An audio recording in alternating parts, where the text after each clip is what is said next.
L-MPs tal-Labour, Alex Aġussaliba, Daniel Attart u Thomas Bajjada votaw kontra n-negozju silien tal-ħwienet. Dan kif bħalissa deputati Ewropej qed jiddiskutu kif jistgħu jitnaqsu r-regoli għan-negozji. Fil-kampanja elettorali ta' Ġunju illi għadda waħda mit-temi li spikkaw fid-diskussjoni kienet dik fejn n-negozji kienu qed jopponu l-introduzzjoni ta' burokrazija żejda li kienet tfisser illi ir-riżorsi tagħhom iridu jkunu dedikati għal proċessi amministrattivi minn flok biex ikunu innovattivi, jimpjegaw aktar nies u joħolqu aktar ġid.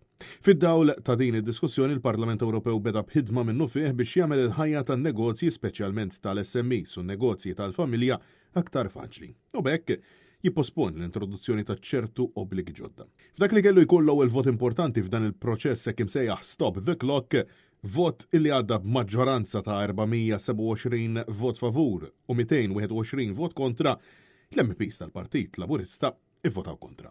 Il-membri tal-Partit Nazzjonalista minnaħa tagħhom b'mod konsistenti kif dejjem għamlu votaw favur biex il-proċess fih dan il-Parlament Ewropew isir b'mod maġġel. Bosta analisti u negozjanti li tkellmu ma' dan l-istazzjon esprimew ix-xokk u r-rabja tagħhom għal fatt li t-tlet MPs Laburisti minflok iddefendew l-interessi tal-Maltin u l-Awċin għażlu li jimxu mal-linja ordnata fuqhom il-grupp tas-Soċjalisti. Intant il-vot finali biex jiġu posposti l-proċessi tar-rappurtar minn negozji u l-SMI se jsir il-ħamis.